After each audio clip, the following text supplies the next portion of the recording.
kiat untuk tetap semangat bekerja selama menghadapi pandemi bersama Dia Rizkita. Belajar bersama, berbagi ilmu dan data dengan materi menarik dan pembicara asik.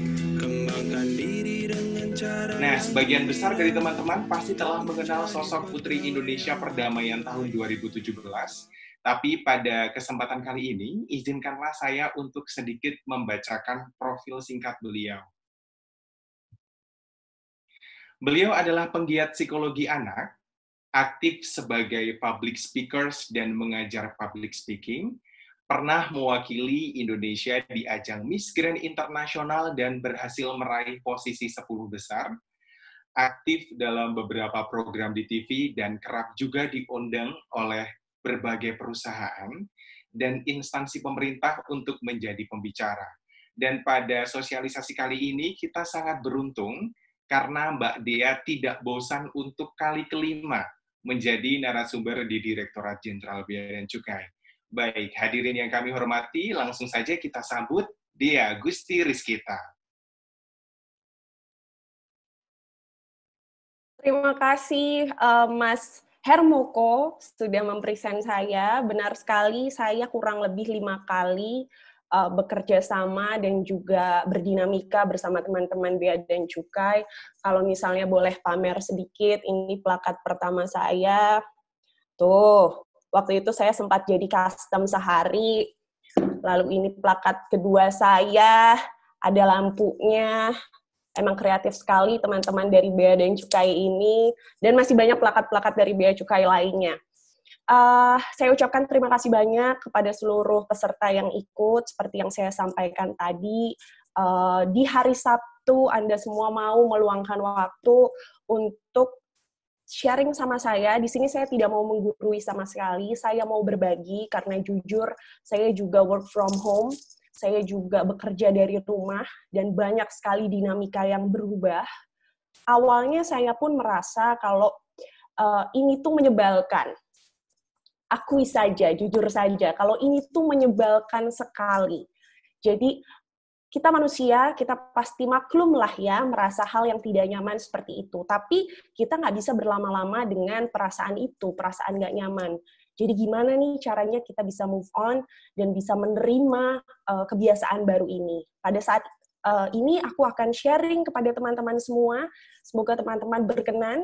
Aku akan sharing, aku akan mulai, dan nanti apabila ada pertanyaan, mohon disimpan dulu, sehingga nanti di akhir kita bisa melakukan sesi tanya-jawab dengan lebih maksimal. Aku coba share screen. Dan kalau misalnya sudah muncul, teman-teman boleh kode ke aku. Oke. Produktif di rumah temanya, ringan aja, dan aku harap teman-teman juga dapat menyerap sharing aku dengan baik gitu ya. Kita harus bedakan dulu yang namanya produktif dan sibuk. Kalau misalnya teman-teman itu bangga ketika teman-teman sibuk, itu adalah sudut pandang yang keliru kalau menurut aku. Karena seharusnya teman-teman itu berbangga hati ketika bisa produktif. Terus apa bedanya Mbak, sibuk sama produktif? Kalau sibuk, teman-teman itu mengerjakan banyak hal. Sedangkan kalau produktif, teman-teman menyelesaikan banyak hal. Jadi silahkan dipahami dulu, oke, berarti mulai sekarang kita harus bisa berlomba-lomba untuk menyelesaikan to-do list kita, menyelesaikan tugas-tugas kita daripada hanya mengerjakannya saja. Aku akan mulai sharing.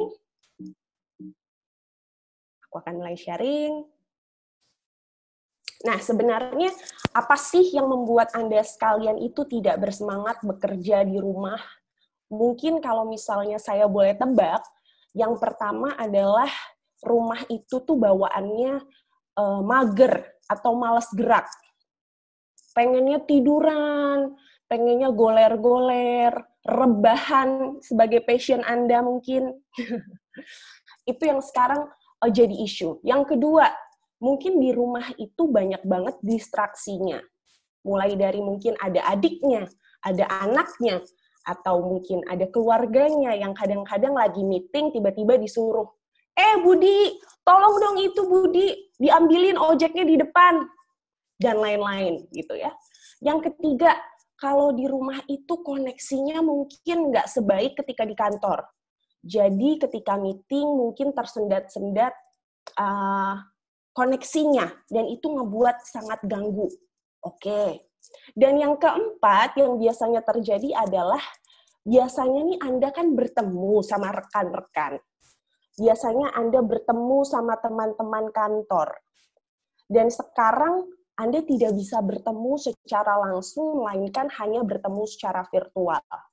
Bete pasti. Itu hal yang kurang lebih selama ini membuat kita tidak bersemangat bekerja di rumah. Nanti ketika di sesi tanya-jawab, teman-teman bisa tambahkan kalau misalnya ada hal yang teman-teman pun menjadi alasan kenapa teman-teman tidak nyaman bekerja di rumah. Coba ini diresapi bareng-bareng. Waktu nganggur, kangen lembur. Dikasih lembur, kangen libur. Manusia. Kalau kita boleh mengingat-ingat waktu ketika kita lagi di kantor, lagi banyak kerjaan, lagi banyak deadline, pikirannya tuh di rumah mulu. Pengen cepet pulang. Pengen liburan. Aduh capek, bawaannya pengen pulang. Pengen cepet, kalau Direktorat Bea dan Cukai itu selesainya jam 5 ya kerjanya ya? Atau jam berapa? Jam 5 kan? Bawaannya pengen tenggo. Habis go, pulang, gitu ya. Sekarang kondisinya dibalik, teman-teman. Kita dikasih pulang, kita dikasih di rumah. Tapi bedanya kita harus kerja dari rumah. Manusiawi. Ya kan? Gak apa-apa. Nah, sebenarnya yang mau saya sharing di sini, kenapa sih kita ini merasa nggak nyaman ketika lagi masa pandemi seperti ini? Karena sesungguhnya banyak kebutuhan dasar kita yang tidak terpenuhi, atau terpenuhi dengan cara yang berbeda. Jadi ini adalah hierarki kebutuhan dasar manusia yang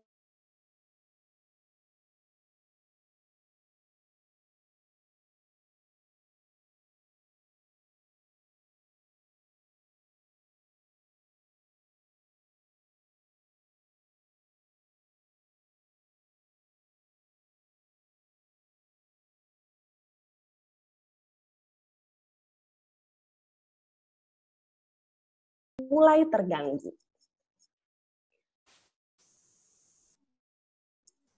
Oke. Perasaan tidak nyaman ini karena sesungguhnya kita mungkin merasa sedang ada di masa-masa yang penuh ketidakpastian. Kayak kita nggak tahu loh ini kelarnya kapan. Kita nggak pernah tahu ini berakhirnya kapan. Mungkin kalau rekan-rekan di luar sana, banyak yang juga merasa, aduh penghasilanku gimana ya setelah ini? Bisnisku bagaimana ya setelah ini? Lalu nasib keluargaku bagaimana ya setelah ini? Kita sekarang lagi hidup dalam ketidakpastian dan itu juga yang buat kita tidak nyaman. Tapi ingat, kita itu memang tidak pernah hidup dalam ketidakpastian. Mulai dari kita kecil, kita lahir brojol, sampai dengan hari ini, teman-teman melihat saya di layar laptopnya, kita itu memang diliputi sama ketidakpastian. Emang udah tahu 2 hari yang lalu, kalau enggak 2 hari yang lalu, 3 tahun yang lalu kalau hari ini bakal ketemu saya lewat laptop. Emangnya udah tahu dari lama, dari teman-teman SD, kalau hari ini tuh kita akan pandemi? Kan enggak ya? Karena kita tuh sebenarnya hidup di tengah ketidakpastian. Yang pasti itu cuma satu, kematian. Gitu, kita tinggal nunggu giliran aja kalau itu mah. Dan itu agak serem memang. Cuma teman-teman harus bayangkan kalau, oh ini hal yang nggak pasti. Tapi kita sebenarnya sudah terbiasa loh menghadapi ketidakpastian dari kita lahir. Jadi jangan kaget, jadi jangan merasa kayak ini baru pertama kali kita mengalami ketidakpastian. Gitu ya. Selanjutnya, ini nih, kitanya sekarang lagi bingung. Pikiran kita ini ada di mana sebenarnya? Ya kan? Kita tuh biasanya sibuk untuk menyesali masa lalu. Contohnya, saya ini lagi menjalankan puasa dan akan berlebaran sendirian di kota Jakarta. Saya nggak bisa pulang ke kampung halaman saya. Saya nggak mau egois untuk bisa pulang ketemu keluarga, karena saya mikir, saya takut saya ngebawa penyakit. Kalau misalnya saya terlalu lama berpikir di masa lalu, atau past, saya akan selalu mikir, merasa bersalah, dan menyesal. Kenapa sebelum PSBB gue nggak pulang? Kenapa kemarin gue nggak nabung buat jaga-jaga misalnya? Kenapa kemarin selalu menyesal? Dan kalau teman-teman menyesali masa lalu, kadang kita juga mengkhawatirkan masa depan. Aduh, besok gue dapat THR nggak ya? Aduh, besok penghasilan gue berapa ya? Aduh, kira-kira kerjaan gue gimana ya besok ya? Aduh, khawatir. Aduh, ini kapan ya selesainya ya? Sedangkan sebenarnya tubuh kita ini ada pada saat ini. Hari ini, di sini, di depan layar laptop. Nah, kiat-kiat ini yang membuat kita menjadi jauh lebih waras, yaitu dengan menyadari betul kehadiran kita saat ini dan kini. Jadi simpelnya, berhentilah untuk mempertanyakan kapan ini akan selesai, dan berhentilah untuk menyesali hal-hal yang sudah terjadi di masa lalu. Sebelum kita ngomong tentang produktif, ini harus clear dulu. Sehingga teman-teman jauh lebih bisa menerima keadaan. Mbak, nerima tuh susah, tahu, susah banget. Aku juga sulit kok bisa menerima keadaan seperti ini. Tapi, kita itu jangan terlarut pada masalah yang nggak nyaman ini. Karena manusia, pada dasarnya, kalau ketemu masalah nih ya, ini langkah pertama nih. Kita ini kan selalu menyimpan sampah batin. Sampah batin tuh gimana Mbak Dea? Manusia, kalau misalnya ketemu sama masalah atau hal yang nggak nyaman, bawaannya tuh langsung pengen nyari solusi. Pengen loncat. Oh, sekarang keadaannya pandemi, aku harus gimana? Harus gimana untuk bertahan hidup? Bawaannya langsung jump ke solution. Padahal hal pertama yang harus kita lakukan bukan langsung nyari solusinya kok teman-teman. Tapi kita harus sadar betul apa yang sedang kita rasakan di masa-masa seperti ini. Misal, teman-teman sekarang merasa sedih, merasa kecewa, merasa takut, merasa was-was. Itu dirasakan dulu. Jangan denial. Dan ketika teman-teman sudah bisa mengidentifikasi perasaan apa yang teman-teman sedang alami, itu akan jauh lebih mudah nantinya untuk nyari solusi. Karena kalau sekarang bete, males, mager, pokoknya aku males, pokoknya aku mager, pokoknya aku sekarang lagi nggak nyaman deh, aku lagi bete. Ya kenapa? Sehingga ketika teman-teman berjarak antara problem dan solution, teman-teman bisa jauh lebih mudah untuk mengidentifikasi perasaan gak nyaman dan nantinya bisa mencari solusi. Nah, hari ini kita coba nih, aku akan coba menawarkan beberapa solusi agar teman-teman bisa jauh lebih produktif ketika sedang bekerja di rumah maupun sedang dapat shift untuk kerja di kantor. Oke, hal yang harus kita pahami pertama setelah tadi adalah ada hal yang bisa kita rubah, ada hal yang hanya bisa kita terima. Pandemi seperti ini, nggak ada yang mau. Nggak ada yang mau ada di kondisi seperti ini. Nggak ada yang senang ada di kondisi seperti ini. Kalau boleh cerita, aku ini tipe orang yang ekstrovert. Aku akan mendapat energi ketika aku bertemu dengan orang banyak. Kalau aku ngajar, kalau aku seminar, kalau aku berbagi, itu tuh aku bisa happy sekali. Sekarang aku kalau boleh cerita, aku nggak ketemu siapa-siapa. Jarang banget ketemu sama orang lain gitu ya. Sampai karena awal-awal itu aku stres banget, sampai ketika aku order makanan online lewat Gojek atau Grab, itu aku selalu minta drivernya untuk nunggu di depan. Pak, jangan dititipin di pos satpam. Jangan dicantelin di pagar, Pak. Saya pengen ketemu orang. aku sampai ke depan untuk hanya pengen nyapa dan ngelihat muka orang baru. Karena aku tinggal sendiri di Jakarta. Tapi aku harus tahu kalau, oh ternyata ada hal yang nggak bisa aku rubah. Aku harus terima. Stres. Sebel. Mana stresnya bukan hanya itu. Stresnya satu, semua jobku cancel. Semua acaraku ditunda. Tapi semua tagihan nggak ada yang ditunda. Jadi gimana kita nggak stres gitu ya? Next. Nah, tadi kan aku bilang nih teman-teman, aku tuh merasa happy kalau misalnya aku ketemu orang, aku bisa ngajar, aku bisa berbagi. Nah, pada dasarnya, di masa seperti ini, aku mengajak teman-teman semua untuk yuk kita menjaga kewarasan. Caranya gimana dengan berbahagia? Kalau misalnya aku tanya mungkin ke Habib, mungkin ke teman-teman yang lain, kamu bahagia kalau apa sih? Mungkin ada yang bilang, aku bahagia kalau misal aku bisa punya uang banyak. Aku bahagia kalau misal aku sehat. Aku bahagia kalau aku punya pacar.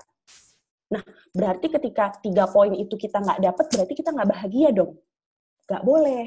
Karena sesungguhnya kebahagiaan itu ternyata dasarnya ada 2. Yaitu ketika kita bertumbuh dan ketika kita berkontribusi. Bertumbuh ini dalam artian ketika teman-teman belajar hal baru, teman-teman bekerja, teman-teman bisa berkembang. Sedangkan berkontribusi adalah ketika teman-teman bisa membantu sesama, bisa sharing, bisa memberikan manfaat untuk orang lain. Jadi sebenarnya 2 hal ini loh yang membuat kita sekarang berbahagia. Bertumbuh mungkin teman-teman sekarang kalau di masa pandemi ini kita harus lebih fleksibel. Bertumbuhnya gimana? Oh, yang tadinya nggak pernah masak jadi dipaksa untuk masak. Yang tadinya nggak pernah bercocok tanam sekarang mengisi waktu dengan bercocok tanam. Yang tadinya nggak pernah belajar untuk merajut, menjahit, sekarang bisa. Hal-hal baru itu harus disyukuri karena pada dasarnya bertumbuh adalah salah satu indikator kebahagiaan kita. Berkontribusi. Sekarang teman-teman dibatasi ruang geraknya.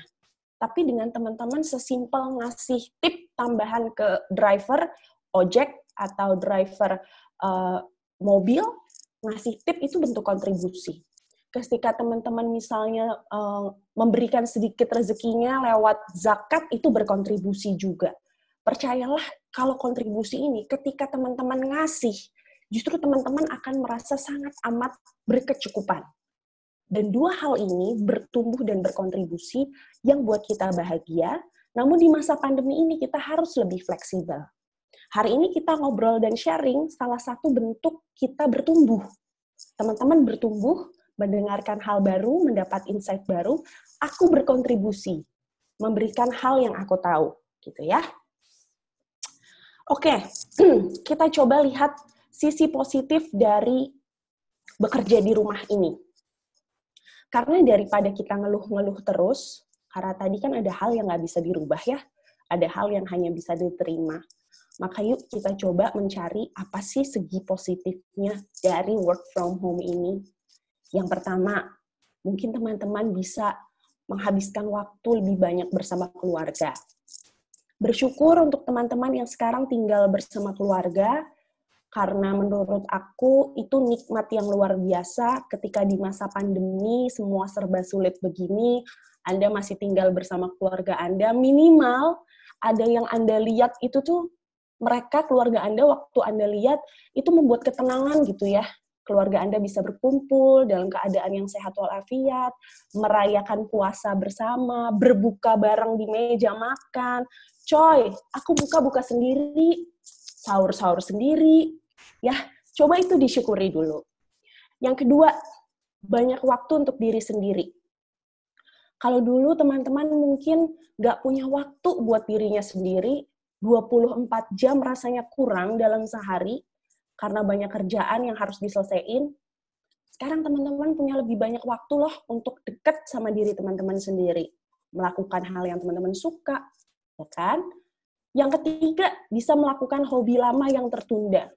Dulu mana sempet aku harus bercocok tanam, aku kalau boleh sharing, aku tiba-tiba hobi nanam-nanam. Dulu mana sempet, aku ngajar dalam seminggu sehari bisa 2. Mana sempat aku bercocok tanam gitu kan ya. Mungkin teman-teman juga punya hobi atau punya kebiasaan lama yang pada akhirnya sekarang bisa terlaksana. Itu hal yang harus disyukuri juga. Berikutnya adalah bisa belajar hal baru. Yang tadi bisa masak lah, jadi bisa melukis lah, jadi bisa melakukan hal-hal baru yang sebelumnya mana sempat dilakukan gitu ya. Terus yang terakhir di poin ini adalah lebih irit. Teman-teman nggak ngeluarin uang transport, makan di rumah. Kalau sama keluarga, makan dimasakin berarti.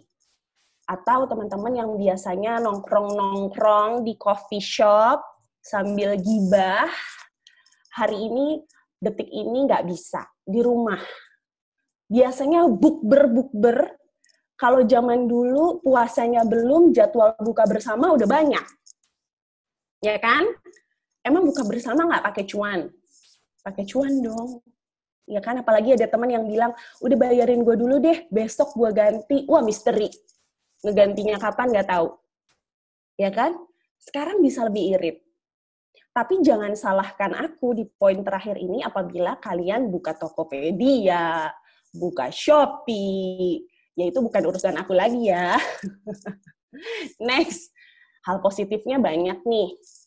Tapi dalam bekerja, kita itu sekarang seperti otak kita lagi kayak komputer dengan 8 apps dan 20 browser yang dibuka bersamaan. Mumet otak kita tuh sekarang. Padahal sebenarnya kerjaan kita tuh sama loh, sama kita waktu di kantor, lagi sebelum pandemi. Tapi sekarang tuh semua mumpluk. Apa mumpluk? Numpuk di otak. Terus kayak, yang mana duluan yang harus aku kerjain? Pusing, mumet gitu ya. Nah setelah ini kita akan bedah satu-satu nih, apa dulu yang harus kita lakukan. Supaya kalau komputer banyak apps yang dibuka, lalu juga browsernya dibuka banyak secara bersamaan, kan jeblok. Atau dalam artian apa tuh jeblok? Hang komputernya gitu ya, tidak bekerja dengan maksimal. Sama seperti kita semua, ketika kita nih di otaknya banyak pikiran, nggak tahu mana duluan yang diselesaiin, dibuka bareng-bareng, yang ada kita juga hang otaknya. Bahkan kerjanya bisa jadi nggak maksimal. Oke, kita akan sampai di kiat produktif di rumah. Yang pertama-tama kita harus luruskan dulu, ini sudah aku singgung di slide yang pertama. Kita harus punya mindset yang benar-benar benar dulu. Kalau kita sekarang itu nggak punya pilihan lain. Dalam artian kita bekerja di rumah ini adalah satu bentuk kepatuhan kita pada aturan yang dibuat oleh pemerintah. Lalu yang kedua, kita harus belajar untuk letting go. Dalam artian ya sudahlah, move on lah. Jadi berhentilah untuk terus mengutuk keadaan ini. Gue sebel banget sama corona. Gak suka sama corona.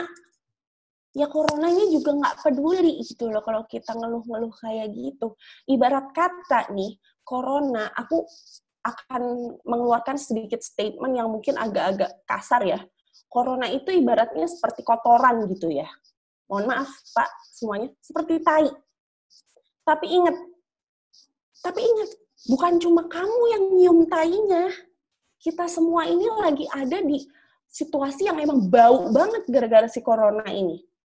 Mendingan kita cuma nyium tainya. Ada yang keinjek, ada yang nginjek tainya, ada yang sakit. Ya kan? Jadi kita harus berhenti mengutuk keadaan ini dan kita bersyukur dulu nih, oh ternyata kita ada di kondisi yang jauh lebih baik daripada rekan-rekan lain yang mungkin terdampak atau rekan-rekan lain yang mungkin sedang berjuang seperti rekan-rekan medis. Oke, mindset-nya udah benar. Yang kedua, the important things of trust. Teman-teman ini kan bekerja dalam tim ya, gitu. Maka yang pertama berlatihlah untuk percaya pada tim kerjamu. Gunanya apa sih? Ketika teman-teman sudah percaya pada tim kerjamu, maka kamu tidak terlalu khawatir, ini dia bisa nggak ya ngerjainnya? Follow up deh, follow up. bentuk follow up itu sebenarnya adalah teror untuk rekan kerjamu. Jadi percayakan saja kepada dia, timmu, semoga dia bisa menyelesaikan tugasnya dengan baik. Jadi jangan terus diganggu, jangan terus dirundung, jangan terus ditanyain atau di follow up terus, karena apa? Orang yang di follow up terus juga bisa jadi nggak nyaman. Kayak, aduh cerewet banget sih, iya. Dan membuat kinerja tim justru jadi nggak maksimal.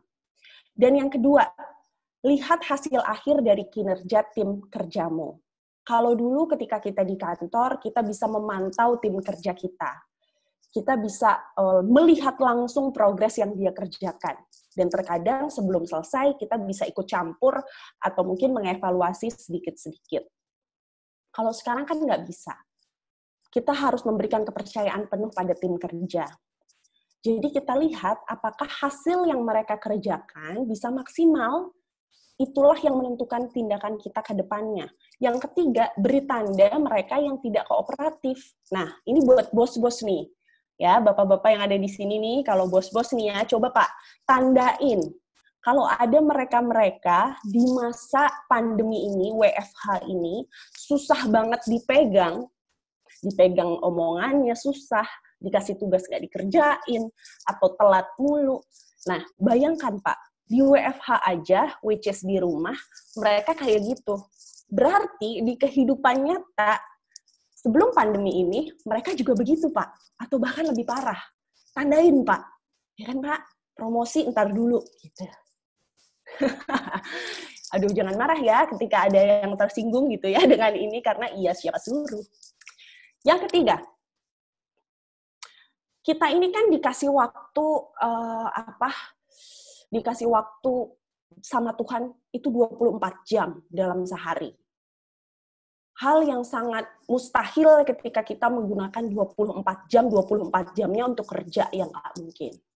Kalau mungkin teman-teman di Bea dan Cukai memiliki aturan sendiri terkait dengan jam kerja pada saat WFH, yang mau aku soroti adalah teman-teman pun harus menyediakan waktu 3-5 jam untuk melakukan deep work.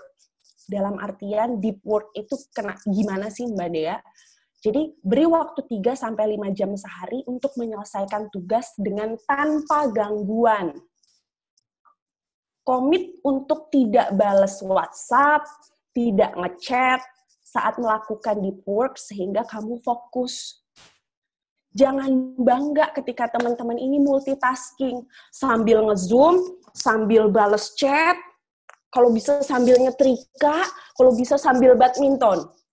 Jangan dong. Gimana kerjaannya mau beres? Gimana tadi nggak otaknya ini ngebuka 8 aplikasi dan 20 browser secara bersamaan, jeblok. Gitu ya. Jadi yang pertama, harus sediakan dulu 3-5 jam waktu yang benar-benar teman-teman tidak bisa diganggu oleh apapun itu.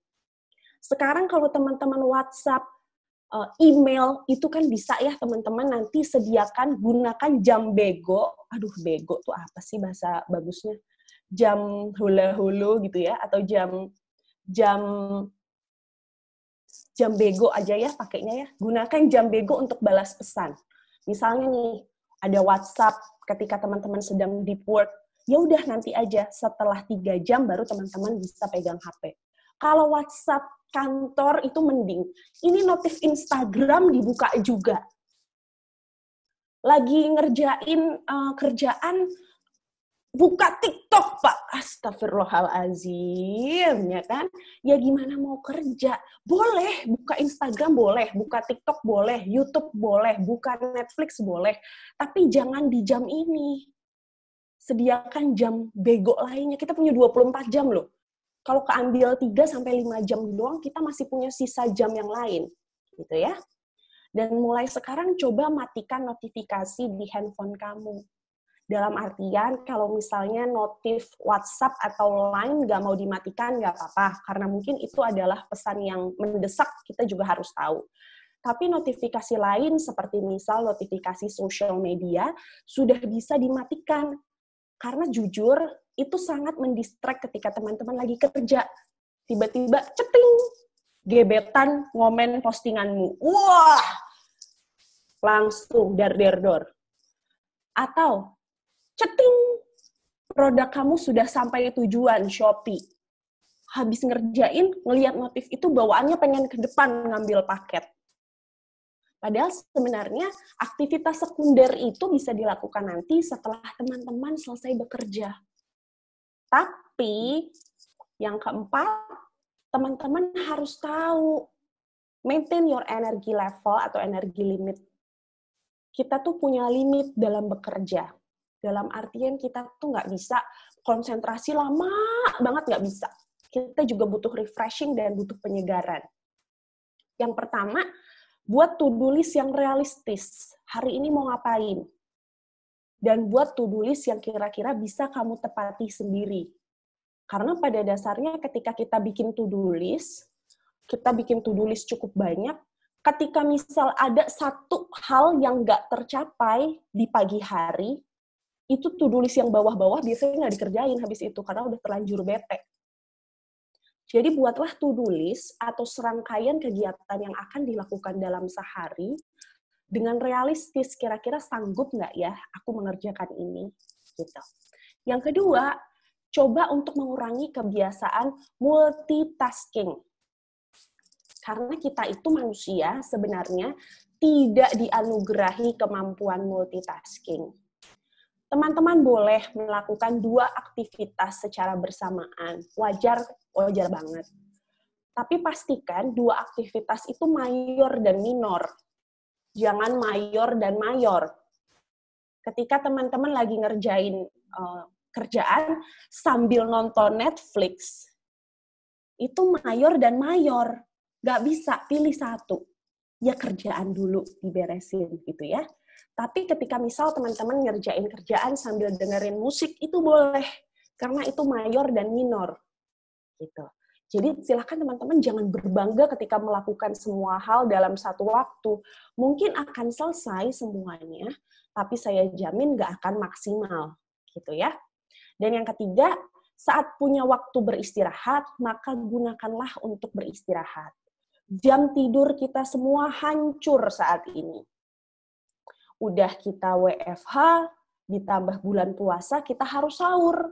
Tiba-tiba kita bangun, tidur lagi, harus udah bangun lagi pagi-pagi. Ya kan?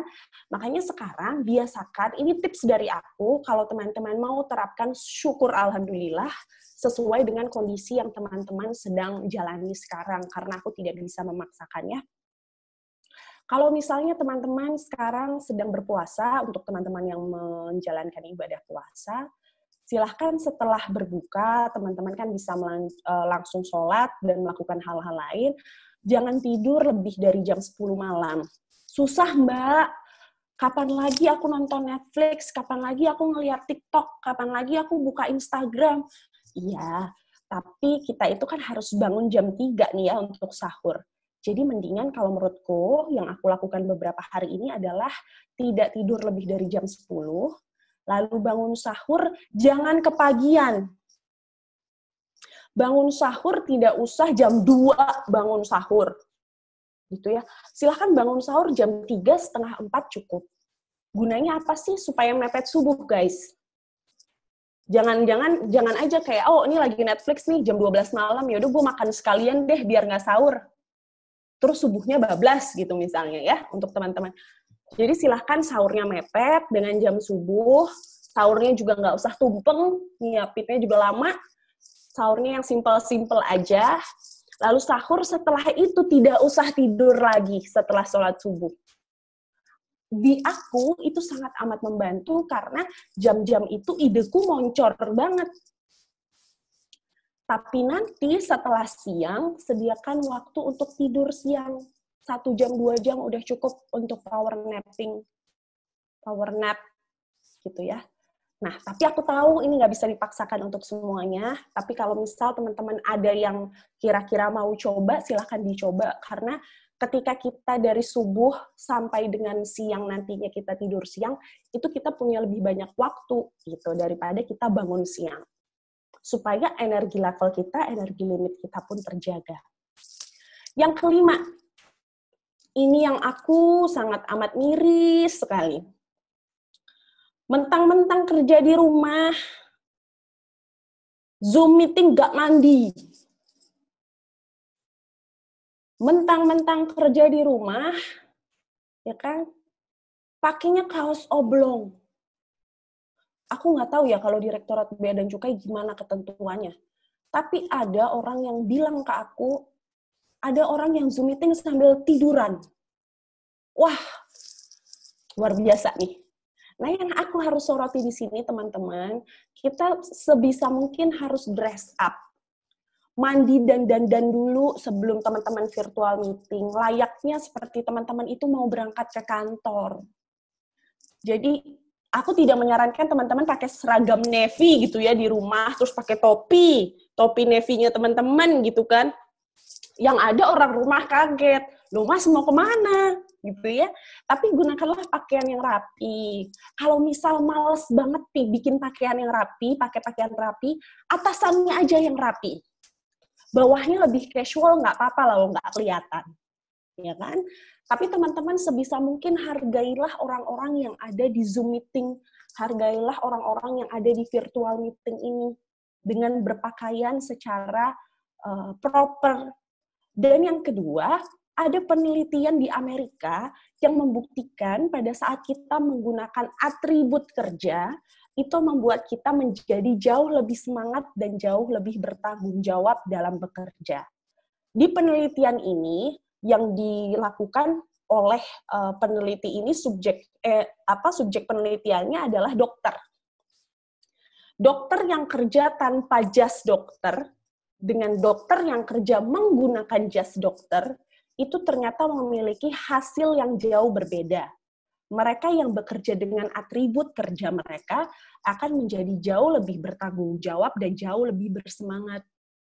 Jadi ketika misal teman-teman bekerja kok pakai daster, ngeledek itu namanya.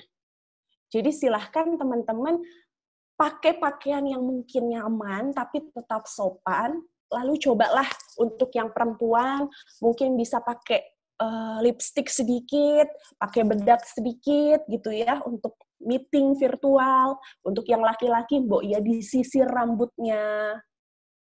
Karena pada dasarnya adalah penampilan kita mempengaruhi kita dalam mengerjakan sesuatu.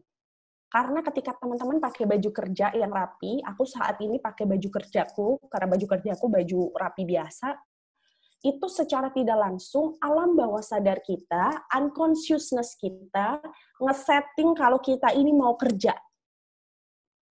Tapi ketika teman-teman bekerja menggunakan piyama, udah gitu bolong lagi, ya kan? Itu unconsciousness kita men-setting kalau misalnya piyama ya buat tidur.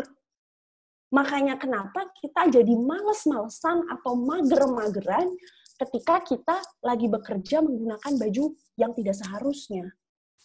Gitu. Jadi hal sesimpel ini silahkan teman-teman bisa praktekkan. Karena ini jujur bisa meningkatkan mood kita saat bekerja. Nah, aku akan mulai singgung sedikit tentang virtual meeting attitude. Kita punya attitude loh dalam melakukan virtual meeting. Bukan hanya kita menyampaikan informasi aja, bukan hanya absen, bukan hanya setor muka saja. Karena pada dasarnya virtual meeting attitude ini kan kita sedang menyampaikan informasi dan berkomunikasi dengan tim kerja. Kalau kita hanya mau menyampaikan informasi saja, nggak usah repot-repot bikin Zoom meeting, ya udah kirim email aja. Tapi kan kita mau ngobrol, kita mau berdiskusi. Maka dari itu kita harus memperhatikan beberapa hal yang akan aku sampaikan ini.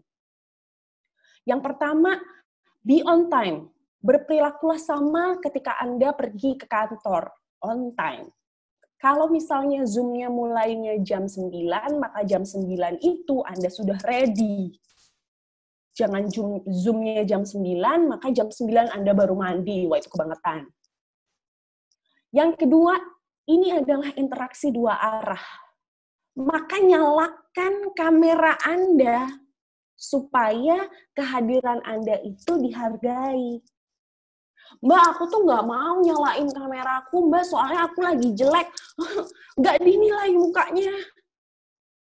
Gitu ya. Jadi, Mbak, nyalain kameranya, Mas, nyalain kameranya. Supaya kehadiranmu tuh layaknya sedang meeting. Bayangkan ketika Anda meeting, lagi meeting di kantor, lagi berdiskusi sama tim, terus Anda kelukupan, nggak kelihatan mukanya, kan aneh.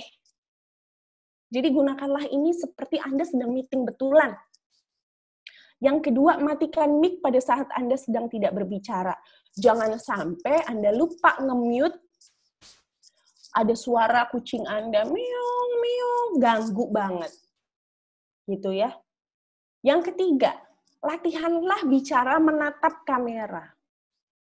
Karena pada dasarnya kita ini lagi ngobrol dua arah. Walaupun kayak orang aneh, Mbak, aku nggak kebiasa nih menatap kamera. Aku bingung gimana menatapnya. Latihan aja kita natap kamera. Karena apa? Supaya kita tuh ada pertukaran energi.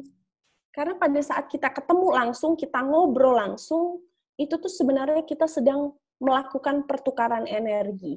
Itulah kenapa sekarang kita menjadi lumayan drain, capek, karena kita nggak ketemu sama orang, karena kita nggak bertukar energi sama orang. Kita bertukar energinya sama itu-itu aja. Ya orang tua lagi, ya suami lagi, ya istri lagi. Ya kan? Biasanya kita bisa bertukar energi sama orang lebih banyak lagi dan sekarang nggak bisa. Tapi kita bisa akalin nih, sekarang ketika kita lagi virtual meeting, kita bisa tatap mata mereka lewat kamera. Gitu. Maka dengan Anda menatap mata rekan kerja Anda, itu buat mereka happy juga. Buat mereka jauh lebih dihargai daripada Anda meeting, temennya lagi ngomong, main HP. Atau sambil nyender. Atau bisa nggak kelihatan mukanya. Ya ngomong aja, ngomong. Aku dengar kok. Mendengar sama mendengarkan itu berbeda. Jadi ketika virtual meeting, sebisa mungkin teman-teman bisa mendengarkan. Bukan hanya mendengar. Kalau mendengar, masuk kuping kanan, keluar kuping kiri. Kalau mendengarkan, itu lebih deep lagi. Teman-teman bisa tahu apa yang disampaikan dan bisa menerapkannya dalam keseharian. Dan yang ketiga adalah cari background yang aman. Kalau misalnya mau seperti Habib, menggunakan green screen, diganti, aduh rumah aku tuh berantakan banget, malu kalau misalnya background-nya kelihatan. Maka gunakanlah teknologi green screen. Atau teman-teman mungkin bisa pakai tembok seperti Mas Hermoko, tembok polos. Ya, jangan juga teman-teman menggunakan background yang mendistract rekan meetingnya. Adalah gambar drama Korea di belakang, Kapten Ri, ya kan? Atau adalah gambar tokoh-tokoh yang teman-teman favoritin, justru itu nge-distract teman-teman yang lain pada saat sedang meeting. Jadi jangan sampai teman-teman melakukan itu.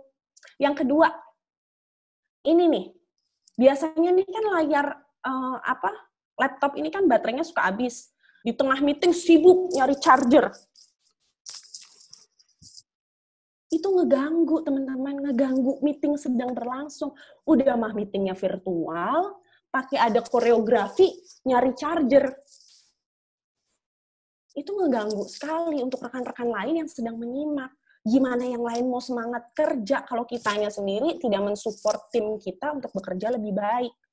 Jadi kalau misal ada hal mendesak kayak misalnya mau nyari kabel lah, mau masang headsetnya nggak ada lah, atau tiba-tiba anaknya datang, jangan anaknya disuruh keluar, matiin dulu layar HP-nya, layar laptopnya, menggunakan stop sharing video sebentar, lalu teman-teman bisa melakukan aktivitas mendesak. Tapi kalau aktivitasnya hanya untuk ini Mbak, saya mau mesen makanan online, ya ditahan-tahan dulu kalau itu, ya. Oke. Seperti yang saya bilang di awal, kalau Anda ini bukan satu-satunya orang yang menderita. Bukan hanya Anda sekarang yang lagi merasakan khawatir, bukan hanya Anda yang merasakan kecewa, bukan hanya Anda yang merasakan hal yang nggak nyaman. kita semua sedang ada di tahap yang sama. Dan ini yang mau aku sharing ke teman-teman yang terakhir, bisa dibaca dulu sendiri mungkin, sambil diresapi. Kita ada di badai yang sama, namun di kapal yang berbeda. Jadi, mulailah bersyukur. Maksudnya apa? Sekarang kita ada di kondisi pandemi atau badai yang sama. Kita sama-sama memerangi COVID-19 ini. Tapi ingat teman-teman, kita ada di kapal yang berbeda. Ada orang lain dengan kapal lain yang masih harus berjuang untuk gimana caranya ngebayar karyawannya. Ada orang yang berjuang di kapal yang lain, gimana untuk bisa tetap bertahan hidup habis kena PHK. Ada juga orang yang lain di kapal lain, yaitu orang yang biasanya berjualan di Tanah Abang, yang saat ini lagi rame-ramenya harusnya di bulan puasa menjelang Lebaran ini, tapi tokonya harus tutup. Ada juga di kapal lain orang yang harus kehilangan keluarganya karena COVID-19. Jadi kapalmu ini, itu tuh belum seberapa sama kapal orang-orang yang tadi aku sebutin. Termasuk kapalku juga belum seberapa sama orang-orang yang tadi aku sebutin. Jadi daripada teman-teman terus mengeluh, dan teman-teman terus mempertanyakan hal-hal yang kita tidak tahu jawabannya apa. Jadi mulai sekarang lebih baik teman-teman yuk kita mulai bersyukur kita masih ada di kapal yang cukup stabil, kita masih ada di kapal yang cukup luas, kita teman-teman masih dapat penghasilan kan ya? Masih digaji dong? Masih. Sedangkan banyak di luar sana yang punya bisnis, omsetnya turun 70%, karyawannya di-cut, karyawannya nggak punya kerjaan, untuk mempertahankan bisnisnya, bahkan ada orang-orang yang menjual aset-asetnya untuk bisa bayar karyawan. Kalau sekarang Anda mengeluh hanya karena Anda nggak bisa ke mall, hanya karena Anda nggak bisa mudik, hanya karena Anda mungkin nggak bisa ketemu sama rekan-rekan kerja, coba dipikir 2 kali untuk mengeluh. Sekian sharing dari saya hari ini. Kalau misalnya teman-teman mau bertanya, dengan senang hati saya akan coba menjawab. Dan saya akan kembalikan ke moderator untuk sesi tanya-jawab mungkin ya.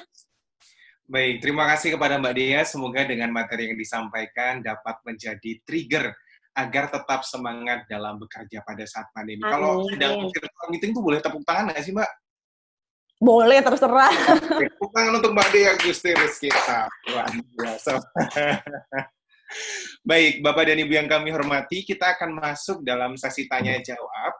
Seperti yang telah kami sampaikan di awal tadi, peserta disilakan untuk dapat menyampaikan pertanyaannya melalui link bit.ly/slido_p8 dan moderator akan memilih pertanyaannya dan menyilakan kepada penanya untuk menyampaikan pertanyaannya secara langsung kepada narasumber. Mbak Dia, ini dari tadi sudah cukup banyak pertanyaan yang masuk ke link Slido, tapi mohon maaf kok ada yang aneh nih Mbak, ada yang nanya skincare rutinnya Mbak Dia apa? Karena ini temanya tentang meningkatkan semangat bekerja pada saat pandemi, akan saya pilih penanya yang pertanyaannya relate. Atau mungkin mau dijawab, Mbak, skincare rutinnya sekarang lagi pakai apa? Sebenarnya teman-teman kan sekarang ada, ini sebenarnya kalau di-relate-relatein ya relate aja, karena sekarang kan teman-teman kan lagi banyak waktu luang ya untuk merawat diri gitu ya. Aku cuma pengen teman-teman skincare mah sama aja. Skincare investasi, kalau misal ada dana lebih teman-teman bisa beli yang mahal, tapi kalau enggak teman-teman pakai skincare biasa aja tapi minum air putih, udah gitu aja. Minumnya luar biasa dijawab beneran loh, saya terharu. Iya loh. Yang nanya luar biasa sih itu, siapa sih? Anonim kebetulan namanya. Habib nih kayaknya nih. Ini dikira moderatornya Tasya Farasya kayaknya perasaan. Kan lagi. Oke, kita akan langsung masuk ke pertanyaan pertama dari Bapak atau Ibu Adang dari Bea dan Cukai Tanjung Balai Karimun. Kami silakan kepada Bapak Adang untuk berkenan mengaktifkan mikrofonnya Namun sebelumnya mohon izin memperkenalkan nama dan juga asal kantor. Silakan Bapak. Halo, Assalamualaikum semua. Waalaikumsalam Pak. Saya Adang dari Bea Cukai Tanjung Balai Karimun. Eh, Langsung ke pertanyaan ya Mbak Dea. Jadi saya baru promosi ke sini ke Tanjung Balai, baru 3 bulan di sini. Jadi keluarga saya ini ada di Bekasi ya. Keluarga saya ada di Bekasi. Kondisinya saya punya anak 2 orang kecil-kecil, kemudian istri saya lagi hamil besar. Kemudian juga dengan kondisi yang kayak gini, kita cuma bisa via video call seperti itu ya. Nah, jadi kita juga nggak bisa pulang ke Bekasi seperti itu kan. Nah, gimana sih caranya kita tetap kuat menghadapi kenyataan ini, tetap semangat dalam bekerja, kemudian kita bisa terus fight gitu lah ya. Gitu Mbak. Gimana Mbak kira-kira? Terima kasih. Sama-sama, Mas. Aku turut berbahagia atas istrinya yang sedang hamil. Aku mau bilang kalau misalnya orang-orang terpilih, ibu-ibu terpilih yang hamil di masa pandemi ini adalah orang-orang yang luar biasa. Karena nggak mudah ada di keadaan hamil di tengah pandemi, apalagi jauh dari suami. Jadi di sini kita pun sama-sama mendoakan untuk istrinya Mas Adang supaya bisa tetap sehat, baby-nya juga sehat, anak-anaknya juga tetap sehat selalu. Kalau boleh cerita sedikit Mas Adang, sama ya, semua ini kan lagi ngalamin badai yang sama. Saya pun begitu. Saya sendiri di Jakarta nih, cuma bedanya saya termasuk sekte yang harus menunda pernikahan karena sedang pandemi. Tapi uang gedung sudah dimasukin Mas Adang, pusing kita ya. Tapi nggak apa-apa, karena balik lagi nih Mas, aku cuma bisa bilang, aku juga cuma bisa sharing sama teman-teman semua, ada hal yang nggak bisa kita rubah ya, termasuk hari ini, di keadaan seperti ini, ada hal yang nggak bisa kita rubah. Tanpa bermaksud menggurui siapapun, tapi ini yang aku lakukan, ketika misal aku lagi di kondisi seperti sekarang, atau sedang drop, sedang merasa down, aku tahu kondisi pandemi ini yang menciptakan dan yang menghadirkan adalah Tuhan kita yang Maha Kuasa. Maka dari itu, aku minta, memohon, dan juga aku berserah kepada beliau juga yang Maha Kuasa untuk mencabut kondisi ini dan segera mengakhiri kondisi ini. Karena aku bingung, jujur, aku harus minta lagi sama siapa. Karena yang nyiptain keadaan ini pun adalah Tuhan. Maka aku minta untuk diakhiri keadaan ini pun pada Tuhan yang Maha Kuasa. Jadi aku, kalau boleh sharing, aku sampai menyisipkan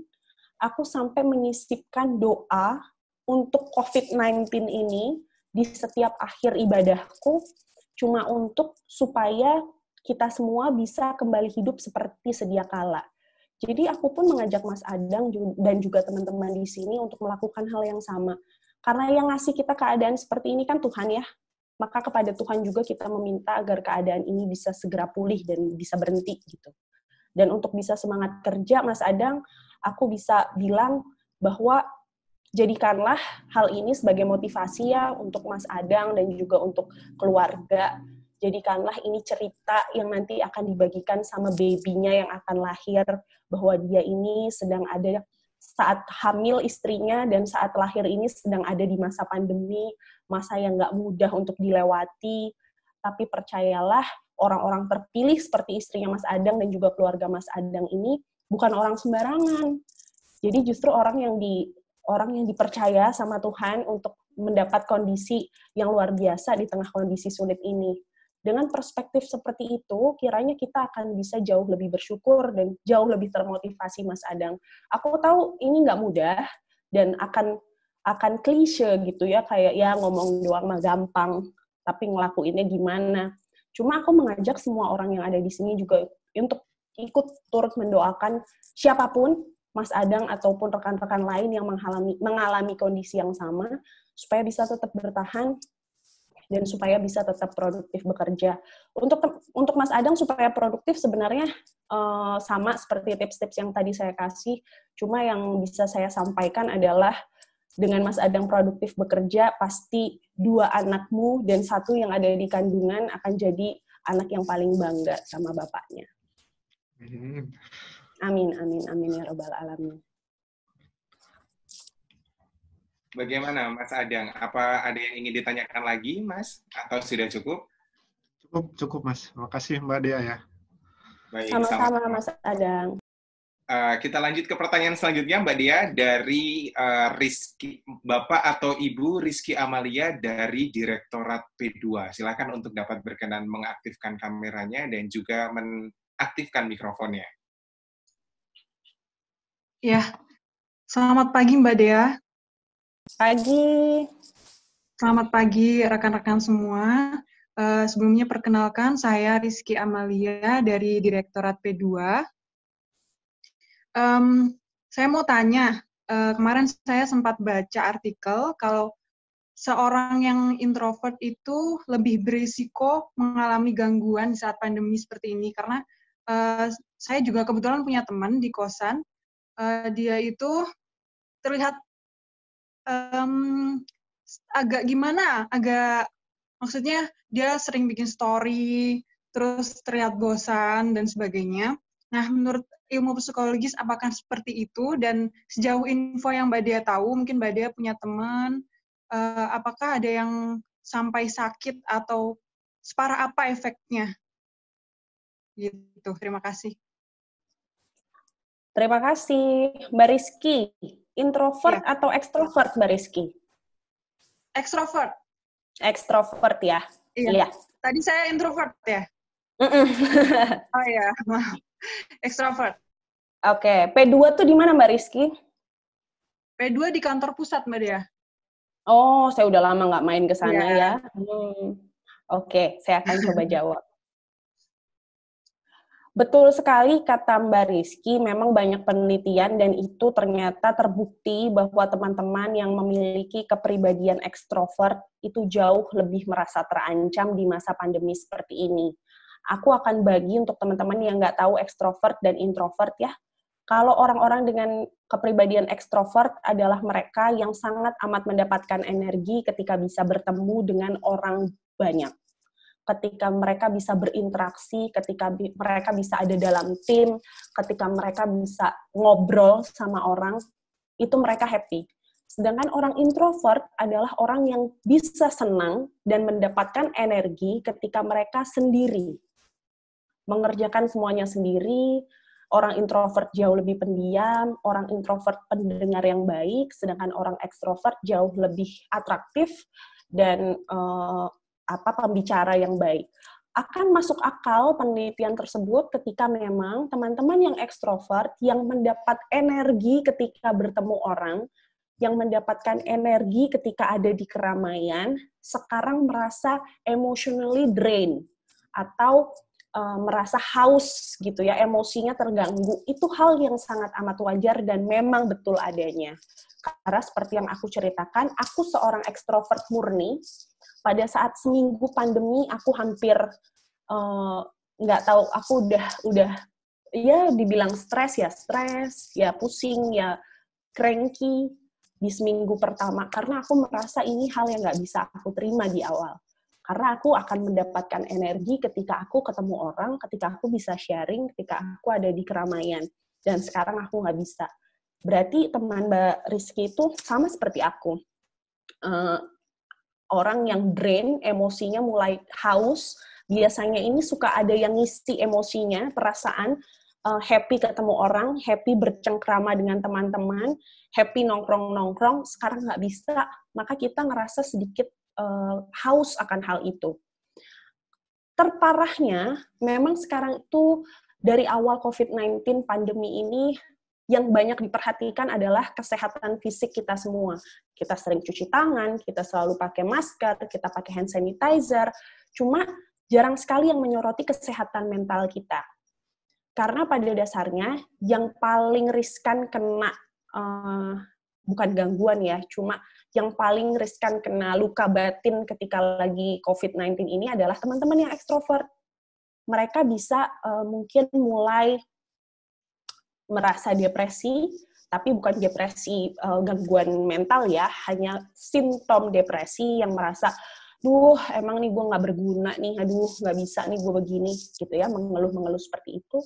Dan mereka juga bisa bahkan merasa bahwa, ya terus paling parah, mereka akan bisa mikir bahwa, terus buat apa nih gue hidup nih kalau begini. Itu yang paling parah ya.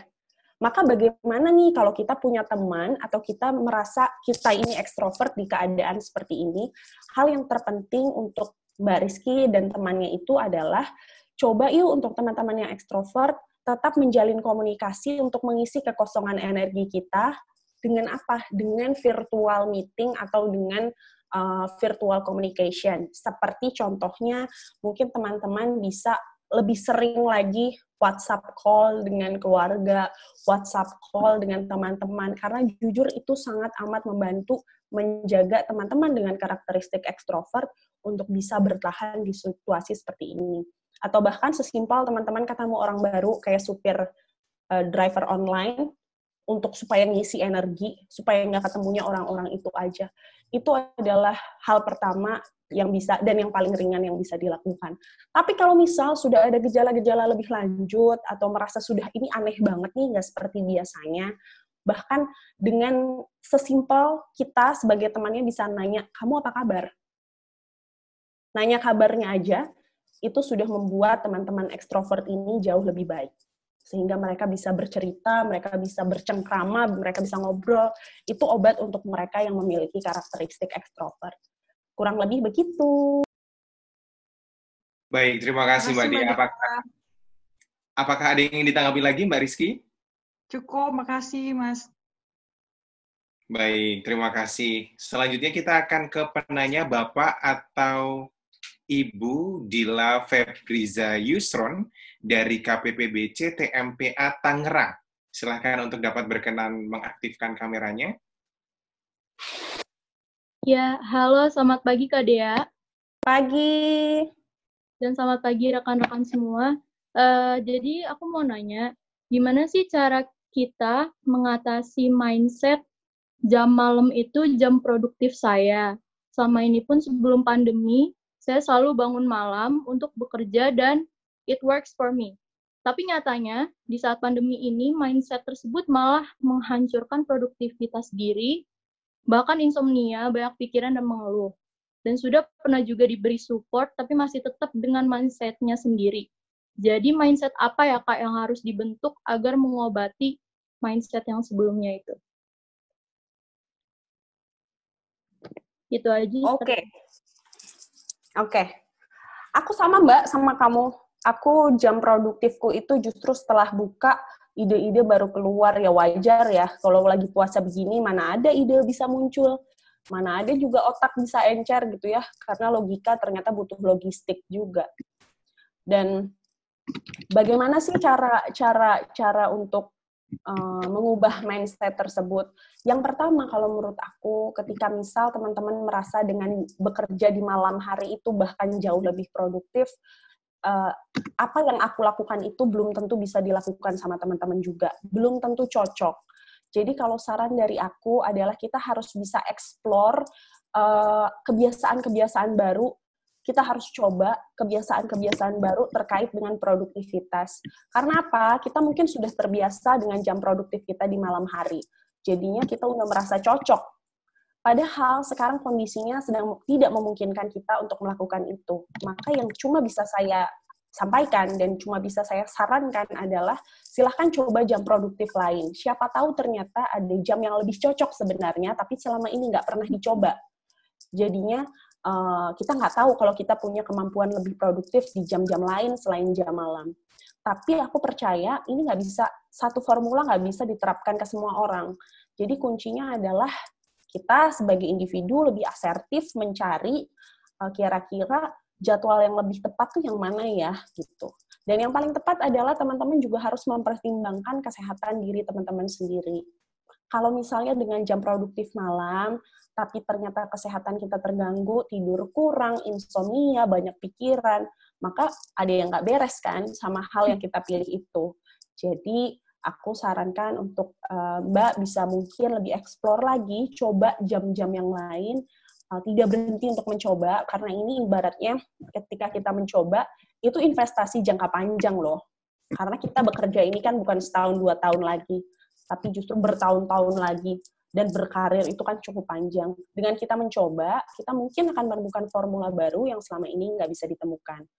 Tapi balik lagi, itu depend ke diri Anda masing-masing. Kalau Anda mentok-mentok memang merasa nyaman kerja di malam hari, Anda merasa nyaman, produktif bekerja di malam hari, maka sisihkan untuk beristirahat lebih panjang di siang hari atau di sore hari, sehingga Anda tetap bisa menjaga kesehatan Anda. Kurang lebih seperti itu. Oke. Makasih Kak Dea. Sama-sama.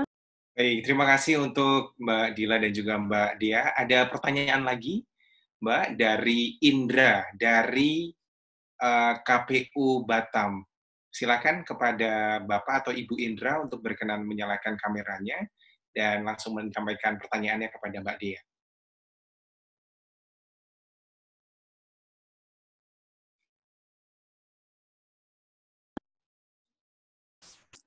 Mbak Dea. Ya. Selamat siang, mohon izin Komandan, senior dan rekan-rekan, dan selamat siang juga untuk Mbak Dea. Izin bertanya terkait dengan energi level gitu ya. Saya saat ini mungkin juga bersama dengan beberapa teman-teman lain yang khusus di Batam, itu kita masih bekerja work from office, dalam artian kita bekerja di lapangan yang bertemu dengan banyak orang, begitu. Nah, yang ingin saya tanyakan adalah saya sering bertemu dengan beberapa penumpang yang di mana ketika mereka kita ajak untuk berbicara atau melakukan sesuatu atau melakukan pemeriksaan terhadap barang bawaannya mereka itu justru malah marahnya lebih luar biasa gitu dibanding dengan kita petugas. Dan itu karena saya seorang yang ekstrovert, tentu energinya itu terkadang menarik ke diri saya, akhirnya ngebuat mood-nya saya setelah bertemu dengan penumpang tersebut akan ngebuatnya jadi lebih, aduh udah bete, udah malas untuk bekerja, udah jadi kayak ngerasa gimana, jadi karena kebawa dengan perasaan yang sebelumnya gitu, perasaan yang ketika bertemu dengan penumpang tersebut gitu. Apalagi kondisi di Batam kan berbeda dengan daerah lain yang dimana kami malah lebih mengawasi untuk penumpang domestik. Jadi penumpang yang di Batam menuju ke Indonesia lain pun harus kami periksa. Dan itu yang ngebuat mereka emosinya bertambah-tambah kali lipat, apalagi di tengah COVID ini sendiri gitu. Jadi yang ingin saya tanyakan, bagaimana caranya untuk menaikkan level semangatnya lagi, menaikkan level energinya lagi, supaya ketika habis bertemu dengan orang-orang yang seperti itu, bapak-bapak ibu penumpang yang seperti itu, saya kembali lagi normal bekerja, bisa semangat lagi bekerja gitu, Mbak. Terima kasih. Makasih Mas Indra. Ini tuh sama seperti teori orang yang ngutang malah jauh lebih galak ketika lagi ditagih gitu ya. Sama nih, Mas Indra berarti kerja di bandara ya Mas Indra ya?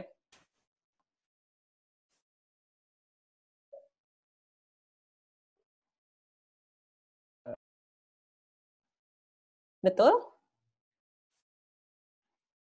Oke, aku akan coba jawab ya. Di pelabuhan penumpang, Mbak. Oh, pelabuhan penumpang. Apalagi di pelabuhan ya, aku kebayang orang-orangnya pasti galak-galak gitu ya di situ ya, yang datang dan pergi dari pelabuhan. Oke. Sama seperti aku bilang, sebelum pandemi pun, orang-orang kalau ngelewatin gapura bea cukai, itu langsung settingan mukanya tuh galak. Aku kasih tahu ya, orang-orang awam di luar sana, ketika misal mau masuk gerbang hijau atau merah itu loh, kalau di bandara ataupun mungkin di tempat lain di pelabuhan, orang mau masuk tuh kita udah bawaannya suudon. sama pegawai bea cukai. Padahal setelah aku coba waktu itu ya jadi custom sehari, ya emang tugasnya begitu, gitu ya. Anda juga nggak suka kan ngecek-ngecek barang orang sebenarnya. Gitu. Cuma yang harus dipahami betul adalah mindset orang-orang kita, orang-orang awam di luar sana adalah penuh kecurigaan dan kesuudonan pada teman-teman bea dan cukai. Bawaannya tuh kayak sensi mulu sama teman-teman bea dan cukai gitu ya. Makanya kenapa mereka kok sekarang galak atau dari dulu galak. Sekarang makin galak lagi karena lagi ada pandemi. Kalau misal kita belajar untuk ya udah deh, kita coba deh ya, kita berempati sama orang-orang awam di luar sana. Kalau memang keadaan sekarang ini memang sulit, memang keadaan sekarang ini bikin emosi banyak orang nggak stabil. Oke deh, coba berempati. Hal pertama, kita empati dulu. Hal yang kedua dan yang paling penting adalah be professional. Dan take it seriously but not personally. Kalau misalnya ada yang marah-marah, atau ada yang mencurigakan tapi dia marah-marah, take it seriously. Dalam artian, coba tetap Anda bekerja sesuai SOP dengan serius, tapi but not personally. Jangan dibawa ke hati. Jangan baper. Karena apa? Ketika kita bawa itu ke hati, itu justru malah pekerjaan kita setelahnya akan terganggu. Jadi take it seriously but not personally.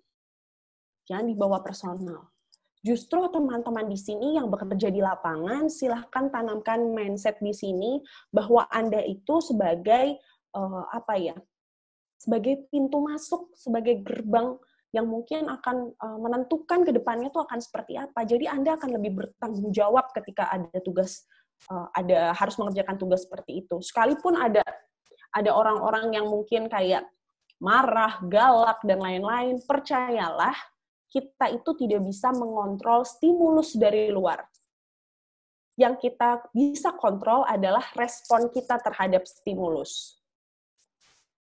Jadi kalau mau orang penumpang itu marah-marah, caci maki kita lah, atau mukanya udah nggak enak, itu hal yang nggak bisa kita kontrol. Tapi yang bisa kita kontrol adalah respon kita pada mereka. Oh Mbak Dia, responnya harus seperti apa? Respon sesuai dengan SOP. Saya nggak minta teman-teman langsung tiba-tiba jadi ramah sama orang-orang begitu, ya jangan. Karena SOP teman-teman kan memang tatapan penuh suudon juga kan, nggak ramah juga gitu loh. Jadi ketika ramah takutnya disepelein. Jadi kalau menurut aku teman-teman tetap harus pasang kacamata kuda, berjalan sesuai SOP. Selama teman-teman masih menjalankan semuanya sesuai SOP, itu aman. Tapi walaupun teman-teman menjalankannya serius, apapun yang ada di luar sana jangan dibawa ke hati. Gitu. Semoga membantu ya Mas Indra. Pakai masker kan ya kalau lagi ngecek-ngecek gitu? Pakai kok, Mbak. Baik, terima kasih pertanyaannya Mas Indra dan juga Mbak Dia atas jawabannya. Mungkin satu penanya terakhir boleh ya Mbak Dia? Boleh lah. Dari Bapak atau Ibu Boni Adi dari Bea Cukai Banjarmasin. Silakan untuk dapat berkenan mengaktifkan kamera dan juga mikrofonnya.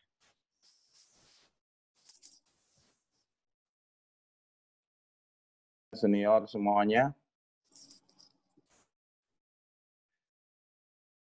Halo. Halo Pak Boni. Iya, Assalamualaikum. Selamat siang. Ini cuaca lagi mendung. Izin Komandan Senior. Jadi mungkin ini Mbak Dea, sebagai tadi kan Mbak Dea sempat menjelaskan bahwa bagaimana kita harus mempercayai kinerja tim di saat kita melakukan kegiatan work from home ini.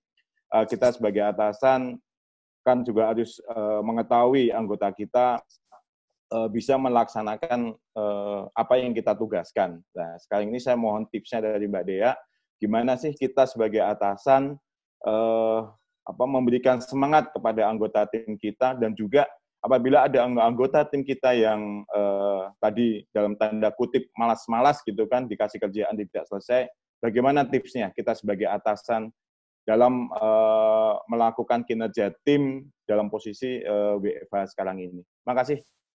Baik, Pak Boni. Waalaikumsalam. Melihat Pak Boni enak banget ya di pantai. Enak ya Pak background-nya Pak. Background aku ampe nih, nggak ada apa-apa. Semoga sehat selalu ya Pak Boni ya. Saya akan coba jawab karena sekarang betul salah satu jabatan yang yang paling menantang atau yang paling banyak PR-nya tuh para atasan-atasan yang punya bawahan. Karena bagaimana caranya bisa tetap memonitor mereka supaya rekan-rekan kerja timnya bisa tetap berjalan dan bisa tetap bekerja sesuai dengan rencana dan sesuai dengan harapan bersama. Gimana cara atasan bisa memotivasi, memberikan semangat pada tim yang notabene adalah bawahannya? Yang pertama, mengucapkan, gini Pak, kalau menurut saya, mengucapkan afirmasi positif itu juga cukup penting. Ketika misal ada di dalam meeting, virtual meeting, lalu diakhiri dengan kalimat afirmasi positif, seperti, yuk semangat semuanya ya, teman-teman di sini pasti bisa, kita pasti bisa bekerja, tolong diselesaikan tepat waktu, saya yakin Anda juga bisa bertanggung jawab. Ibarat kata, mereka dikasih makan dulu nih Pak, dibumbung tinggi dulu nih.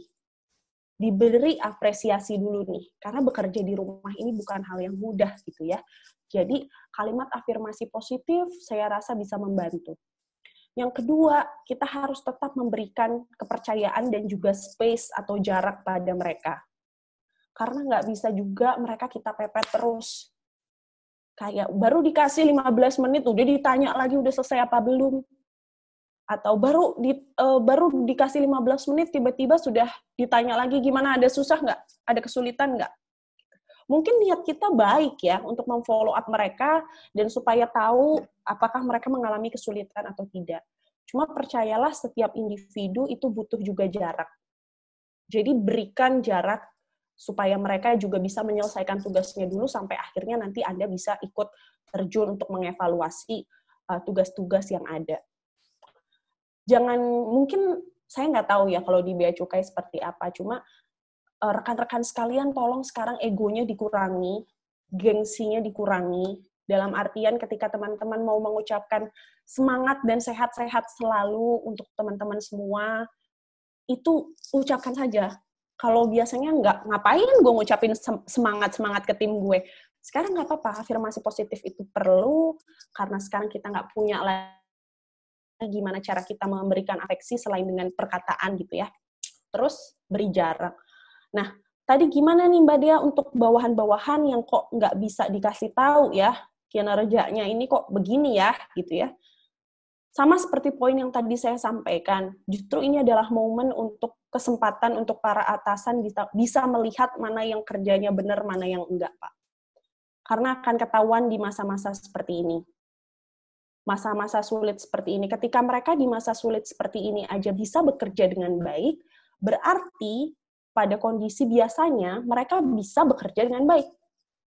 Justru mereka akan kelihatan mukanya, kelihatan wujud aslinya ketika mereka sedang ada di kondisi seperti ini. Jadi anggap saja ini adalah suatu opportunity untuk Bapak sendiri bisa menyeleksi kinerja bawahan Bapak.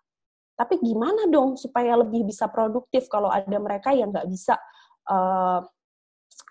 nggak bisa mengerjakan tugas dengan baik? Saya pasti yakin rekan-rekan semua ini punya background masing-masing, punya isu masing-masing. Dan saya tidak segan untuk menyarankan ketika misal ada rekan tim yang dirasa kurang bekerja dengan baik, kurang produktif, maka ditanya langsung, dijapri langsung, itu adalah hal yang kiranya bijak. Daripada ditegur di tengah meeting mungkin itu tidak efektif, tapi ketika ada waktu untuk ngejapri, japri itu apa sih? Untuk ngechat personal, tanya sebenarnya kamu ada apa yang mengganggu. Karena kita nggak pernah tahu sebenarnya apa isu yang dibawa sama orang karyawan kita. Di belakang tuh ada isu apa, gitu ya. Jangan-jangan memang ada permasalahan yang selama ini sedang dialami. Lalu walaupun pada akhirnya kita tidak bisa bertindak lebih lanjut akan masalah yang dia alami, tapi setidaknya kita tahu alasannya apa. Sehingga kita bisa mencari backup cover untuk dia, timnya, gitu ya.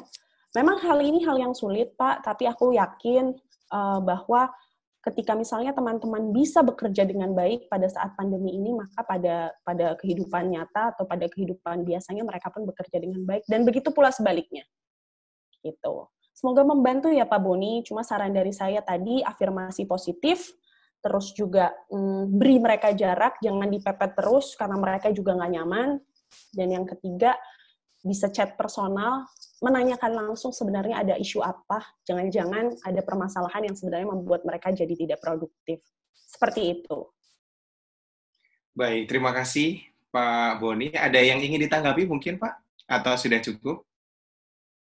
Baik, terima kasih. Tanpa mengurangi rasa semangat Bapak dan Ibu sekalian, karena keterbatasan waktu, kita akan mengakhiri sesi tanya-jawab ini dengan pertanyaan dari Bapak Boni Adi tadi.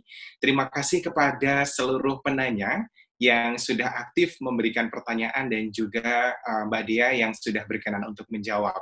Kami ingatkan kembali kepada seluruh peserta untuk dapat mengisi post-test dan juga kuesioner yang diberikan, karena materi akan kami kirimkan setelah peserta mengisi post-test dan juga kuesioner. Serta jangan lupa untuk mengikuti challenge dengan membuat resume di Instagram Story. Dan sebenarnya peraturannya harusnya di-mention ke akun @bravobeacukai aja, tapi mohon izin boleh ya Pak Syarif dan Mbak Dia di-mention juga ke @diariskita dan juga @syarifhidayat.r. Boleh dong. Berikan tagar hashtag Bea Cukai Makin Baik dan hashtag Parade Sosialisasi 2020. Dan selain itu akan kami sampaikan pemenang Instastory Challenge pada sosialisasi yang sebelumnya. Kami ucapkan selamat kepada, mohon izin berkenan ditampilkan, host.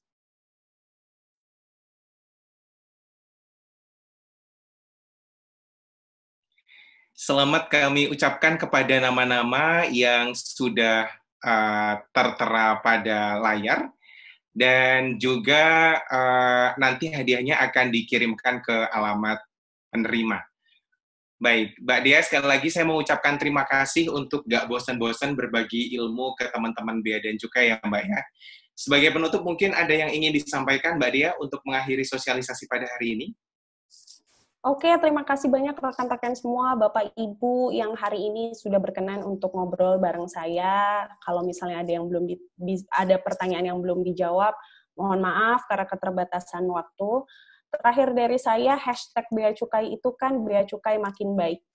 Jadi saya harap di kondisi apapun, di kondisi sesulit ini, maka Anda tetap jadi yang terbaik. Wassalamualaikum warahmatullahi wabarakatuh. Waalaikumsalam warahmatullahi wabarakatuh. Terima kasih sekali lagi Mbak Dia dan juga seluruh partisipan yang telah berkenan untuk mengajukan pertanyaan. Mbak Dia, ini ada yang komen sebenarnya agak lucu di room chat. Kita boleh nggak foto bareng sama Mbak Dia? Jadi nanti biar foto ala-ala kita screenshot ya Mbak ya. Saya akan memberikan aba-aba. Teman-teman siap-siap ambil pose terbaiknya, nanti kita screenshot ya. 1, 2, 3. Mantap, terima kasih. Terus ada lagi satu request lagi Mbak, katanya disuruh bawa properti paling gokil nih Mbak. Properti paling gokil? Yang ada di sekitarnya.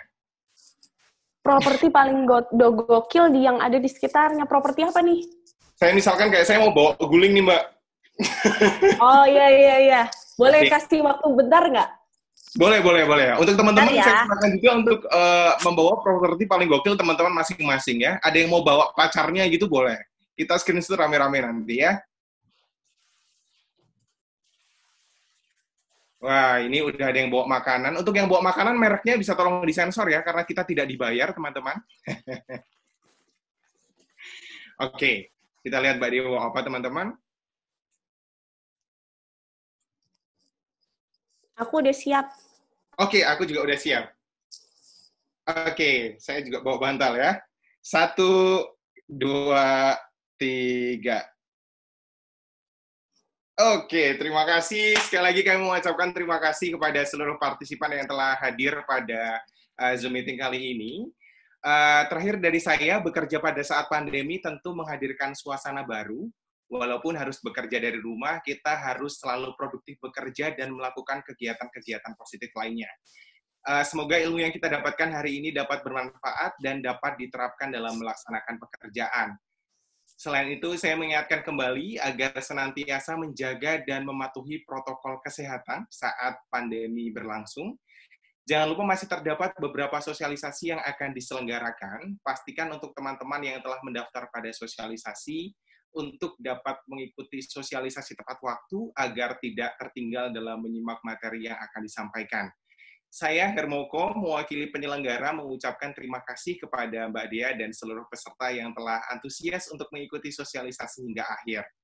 Tuku kupat nang pinggir segoro. Jangan lupa membeli wafer. Menawi lepat nyuwun Singapura. Thank you and see you later. Parade Sosialisasi 2020, Facing the New Normal. Wassalamualaikum warahmatullahi wabarakatuh. Waalaikumsalam. Belajar bersama, berbagi ilmu dan data dengan materi menarik dan pembicara asik. Kembangkan diri dengan cara yang gembira untuk menjadi pegawai yang makin baik. Di Parade Sosialisasi, pusat peraturan dan sumber informasi. Di Parade Sosialisasi, kita bersama mengembangkan diri supaya pengetahuan kita selalu terisi, ya, untuk instansi yang kita cintai. Bea Cukai